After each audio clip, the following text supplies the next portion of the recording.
Even if we follow our 3 pouring principles, we can still find ourselves with some trouble spots.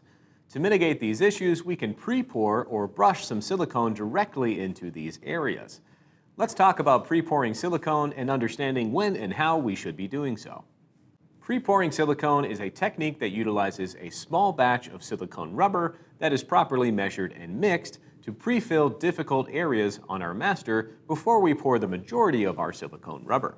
This technique will ensure a good result, especially on masters with high amounts of detail or difficult to reach areas. The most common areas where pre-pouring is useful are in small holes or aggressive indentations or highly textured areas where the surface area and surface tension can more easily trap air. To pre-pour our silicone effectively, we'll need to make sure we can reach those areas and easily apply our silicone. Pre-pouring is best done when the master is not completely locked into our mold.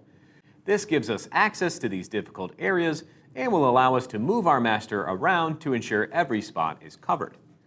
We may be able to do this with the master in our mold, but it will be much more inconvenient and in some cases impossible.